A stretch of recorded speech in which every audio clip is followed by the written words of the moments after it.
Hello everyone and welcome back to my YouTube channel with another useful and informative video. So guys, in this video I'm going to show you how to unblur lock screen on iPhone in iOS 17 or how to fix blurry lock screen on iPhone in iOS 17 update.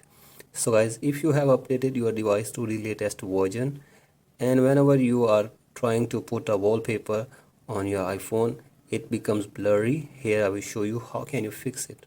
So as here you can see this, I have added a wallpaper to my iPhone lock screen and it becomes blurry from the top. So guys, here I will show you how can you fix it.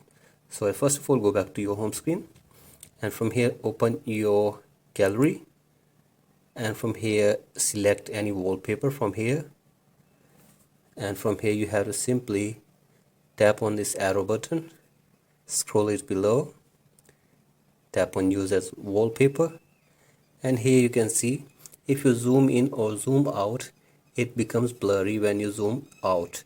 So guys, here you can see this, if you zoom out the wallpaper it becomes blurry from the top of the screen. So guys, here you can see this, and if you zoom in the wallpaper it will not be blurry anymore. So guys, here you can see this. Actually this is a feature in iOS 17. You can blur the top of the screen of your iPhone wallpaper. So as here you can see this, you can easily zoom in or zoom out and you can easily fix the problem for blurry lock screen on iPhone. So I hope this video helps you. Please like and subscribe to my YouTube channel as well. Thank you.